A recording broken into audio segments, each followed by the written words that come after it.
તો વાત કરીએ જૂનાગઢની, જ્યાં ગુજરાતમાં શિક્ષણ પ્રણાલીની લાપરવાહી સામે કોંગ્રેસ દ્વારા આક્રમક અભિયાન ચલાવવામાં આવી રહ્યું છે. ત્યારે શિક્ષણ બચાવો યુનિવર્સિટી બચાવો અભિયાનના ભાગરૂપે જામનગર યુવક કોંગ્રેસના પ્રમુખ અને સૌરાષ્ટ્ર યુનિવર્સિટીના ભૂતપૂર્વ સેનેટ સભ્ય ડોક્ટર તૌસીફ ખાન પઠાણે પ્રેસ કોન્ફરન્સ યોજી હતી.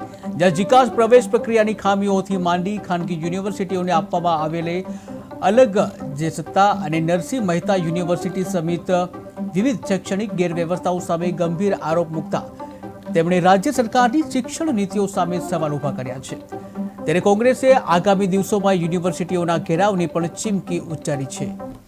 ગત માસમાં જ્યારે ગુજરાત પ્રદેશ કોંગ્રેસ સમિતિ ખાતે એક એજ્યુકેશન સમિતિની બેઠક મળેલી હતી, એ બેઠકના અનુસંધાને નક્કી કરવામાં આવેલ છે કે ગુજરાતની મુખ્ય તમામ યુનિવર્સિટીઓ ખાતે શિક્ષણ બચાવો યુનિવર્સિટી બચાવો નામના અભિયાન હેઠળ તમામ જિલ્લાઓમાં જઈને એક પ્રેસ કોન્ફરન્સનું આયોજન કરવાનું છે. આ પ્રેસ કોન્ફરન્સનું આયોજન કરવાનું કારણ મુખ્ય એ છે કે હાલ જે જીકાસ એટલે ગુજરાત કોમન એડમિશન સર્વિસની જે પ્રક્રિયાઓ એડમિશન માટે ચાલી રહી છે, તેની અંદર વિદ્યાર્થીઓ ખૂબ હેરાન થયા છે. ખૂબ જટિલ પ્રક્રિયાઓ, રોજ બરોજ એક નવો રાઉન્ડ આવે. અલ્ટિમેટલી અત્યારે એવું થયું કે ગ્રાન્ટીનેટ ગવર્મેન્ટ કોલેજોમાં સીટો ખાલી છે અને વિદ્યાર્થીઓને એડમિશન અત્યારે સીટો ખાલી અને વિદ્યાર્થીઓ એડમિશન માટે રજડી રહ્યા છે.